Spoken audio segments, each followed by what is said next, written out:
We're still looking at the issue about the ultimatum given by the coalition of northern groups, asking the federal government to resign this decision to suspend the RUGA settlement initiative as keen. Your organization, Tafediferi, has come out to describe that ultimatum as not only insulting, but a calling to war. Why would you say that at this time? Well, clearly, first thing is for that there's some so-called fellow Nigerians who equate cows with human beings is very offensive. To say, oh, if you not allow our cows to move freely in your area, your human beings will not be able to move freely in the north. It's repugnant. And it flows from the assaults that are visited on the rest of the country by a group in this country. Even when you look at the whole idea of RUGA flows from that kind of impunity. Because RUGA is another word for cow settlement. How you will take in a multi-ethnic nation like Nigeria, take a concept in language of one of the section and impose it on the rest of the country. Could Obasanjo have brought a concept in Yoruba into the agriculture ministry and placed over Nigeria? Will our friends not accept? Would Jonathan have brought a concept in the Ijaw language and imposed on Nigeria? Would they accept? I didn't start today. The Federal Ministry of Agriculture had the program they call Fadama today. Fadama means irrigation in Hausa language. People kept quiet. But now it's becoming too much. And when you look at this, take the list of agriculture ministers in this country over the years and look at who have come from each section. Minus additional and possibly I would tell you Second Republic. From one section, we cannot run a country like that. And I think is that habitual impunity that is giving some thugs the leeway to tell us that in 30 days, so you accept that cows move freely in your area, your human beings stop moving. And it has come to a point in this country where we need to agree. If we want to live together, it should be on the basis of mutual respect, on the basis of federalism, for every section to live their cultural norms. If you don't want to live together, let us have a referendum, have our Brexit in peace, and then we can still live it after. We can have consulate offices across, exchange programs, be friendly. Let it not be on the basis of war that these elements are calling for. Shouldn't have the president or the presidency done more in terms of ensuring that those who are behind those ultimatums should have been arrested? I mean, what's your take on that? They are working together. Is it an accident that was very day the federal government announced so-called suspension that they issued their ultimatum? They are working together. Look, when Obasanjo talk about Fulanization and Islamization agenda and accused Boko Haram and Miyetti Allah, who responded to them? To date, Miyetti Allah did not respond. Boko Haram did not respond. It was Lai Mohammed and Garba Shehu who were responding to Obasanjo on behalf of Miyetti Allah and Boko Haram. We had a situation where Garba Shehu was telling us that Miyetti Allah, that in 2015, that the global terror index described as the fourth deadliest terror group in the world, Garba Shehu was equating that with Afenifere and Ohaneze. So the agenda is clear. It's those who are living denial that will not agree with General Tiwa at this stage that there is complicity in what is going on. And that's why Afenifere has, last year, we called on Mr. President that you cannot be president of Nigeria and be grand patron of Miyetti Allah. That's conflict of interest. And that's what you are seeing. That today, you do not know the difference between the Nigerian presidency and the presidency of Miyetti Allah or coalition of northern groups. You raised an alarm about the fact that the federal government was plotting to repeal the Land Use Act, which conferred the power to control lands in the states and the government. Should Nigerians be concerned? Yeah, clearly we have to be concerned, because when you look at it, when you look at the memo from the chief of staff to the Ministry of Agric, they never talk about suspending RUGA. Or they said that they are suspending the unilateral implementation by the Agric Ministry, which is not in conformity with National Livestock Program. Now, we are aware that Niger State alone has 70,000 square kilometers land. Netherlands is the fourth largest exporter of agriculture in the world. The entire Netherlands is not of Niger State. Niger State said they want to do RUGA. Some other states in the United States they want to do RUGA. The Tribal said they're suspending it because mostly southern states and Midwest are saying no. It shows clearly that the whole agenda is not about cattle, it's about taking land from other people.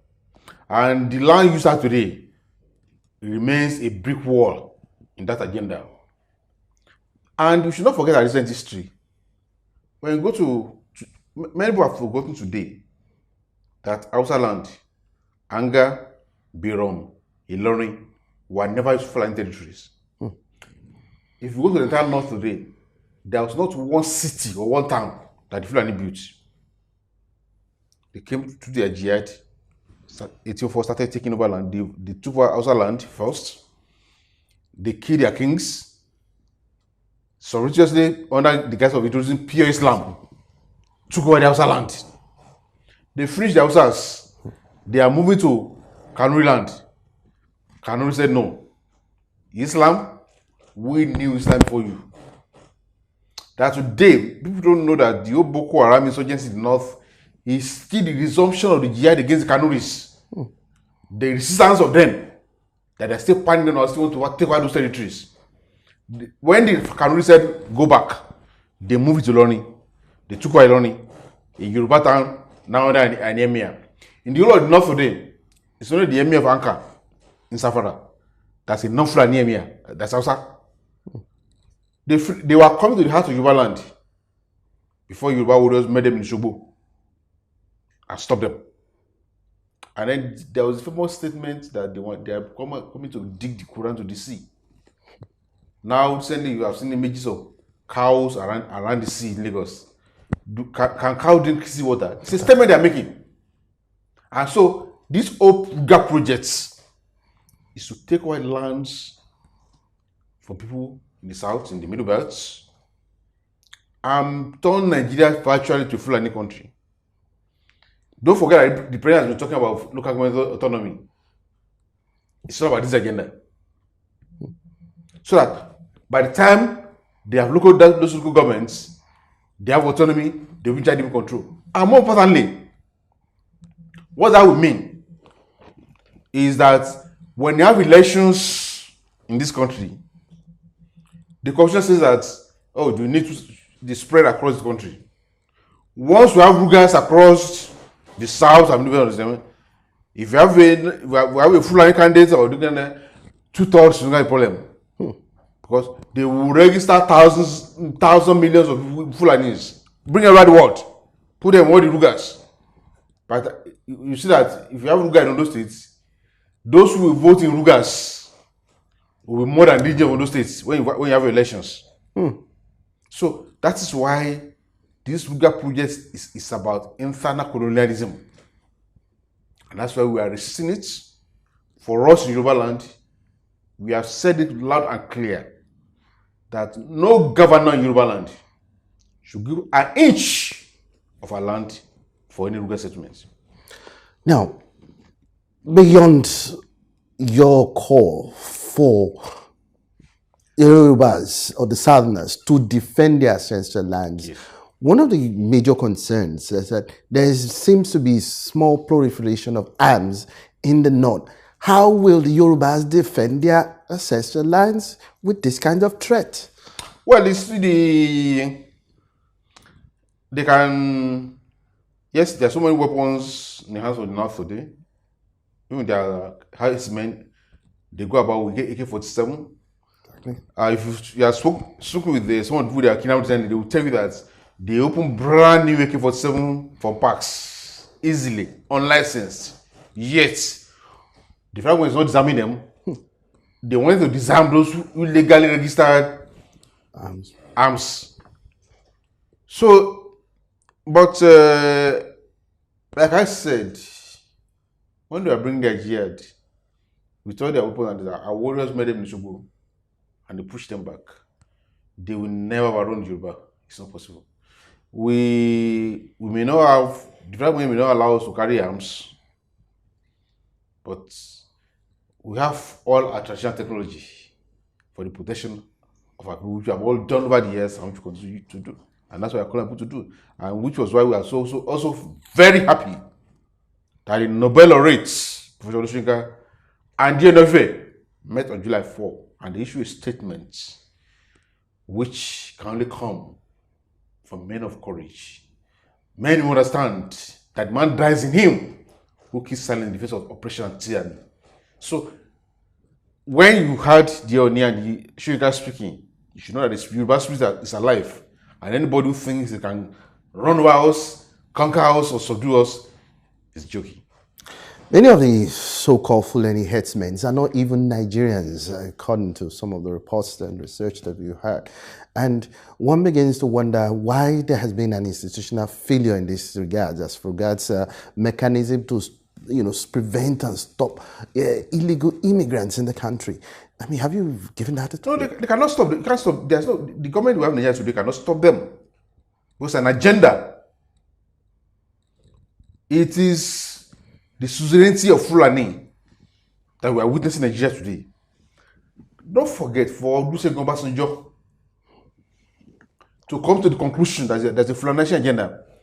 Don't forget that part of the hatred Obasanjo had in Yorubaland before was it's pro-North, he's their boy. But for him to come to that conclusion that this agenda is going on. So, I mean, what's going on is very clear. When Erufai came out to say that he paid money to foreign Fulani to stop killings in Kaduna, you knew what was going on. When you were having APC or having campaign in Kano and governors came from the Niger Republic to attend the rally, what do you think you are doing? So, for the Fulanis, a Fulani in Nigeria has a stronger sense of belonging with a Fulani in the Niger Republic than an Edo man, or a Yoruba man, or a Ijo man. Their kinship is stronger than that. Fulanis, they have no borders. Don't forget that there was war in Central African Republic in 2015 when 6% Fulani wanted to lodge over the rest of the country, forcing their lands, taking their territory, the way they are doing here now. And there was a war there in which the rest of the country rose against them, killed their cows, killed those who had many. 80% of them had to flee from Central African Republic. A lot of them are in Nigeria today. So, for them, for the Fulanis, Southern Nigeria is just, for them, Nigeria is just their northern soil and southern votes. And like this coalition that you two are saying, they believe that they value their cows more than us. Don't forget that there was this lady, a rep, who said on the floor of the rep that Fulani value their cows more than themselves. So who are we? So that is what's going on. The Fulani agenda against Nigeria is strong, and if that's not so, and Obasanjo will not come to that conclusion and say it openly. You made a statement recently that government must begin to enforce law and order, make sure that no group of people act with impunity against the other. Yes. Why will you assert this fact at this point in time? Does it mean that the government's security architecture has totally failed in this regard? I go back to Tiwadajuma again. When a former chief of defense staff of this country, former defense minister, comes out to tell you that, look, if you depend on the current security architecture of Nigeria to protect you, you will die one by one. That's a very strong statement coming from him. And I'll tell you a story. Last week, we had a meeting in Akure, and a professor came there. He said he was driving from Ikiti to Ilesha when Fulani men were leading on the way. He managed to maneuver to round, he shot at his car, he ran from them. Then when he got to the next police station, he stopped. Sorry, I have a complaint. I have a complaint. He was panting. What is it? Hey, what is it? I was almost abducted now. Yes. We have the happen so place. It was Fulani men. Sorry, you cannot report here. You have to go to the next station. He said he moved. He got to the next station. He said Fulani. No. You should have gone to the last station. He said he got to almost 6 stations. They will not take his statements. About 5 years ago, a son of Chief Mkabela came to me. Uncle, help me talk to the governor of Ondo State. I want to do agriculture. Dr. Miko was gone on Ondo State that time. I called him. I said, Your Excellency, please, our hero Abiola died. This is his son. You want to do agriculture in your state, give him land. Or Miko said, let him come and see me. Miko gave the boy land somewhere near war. He started. One day, Fulani men took over the place. This boy ran to the police in Akure. Said, Fulani men have taken over my farm. The people said, sorry. We have no power to act against Fulani men in this station. Yes. Why? Because the commander-in-chief is also their grand patron. So, the security forces, they are hamstrung. You cannot begin to say that you are acting against terror activities of a group who has the president as their commander-in-chief. It's not possible. And that's why we're saying that except the Nigerian government realizes that enforcement of law across board is the first duty of any government. We are taking this country to Kigali very fast. That is ominous. Your organization has described the RUGA settlement policy initiated by the presidency as an ethnic agenda, saying that ranching is the way to end the killing by Fulani herdsmen. What is the difference between ranching and the so-called initiatives that are being provided by the federal government? To start with, every Nigerian who understands English knows the meaning of ranching. Not every Nigerian who is not an Hausa Fulani person does not understand the meaning of RUGA, but it's another word. Now, and that shows clearly it's an ethnic agenda. And the group who hide it, they could even give it a name that's not even their own language.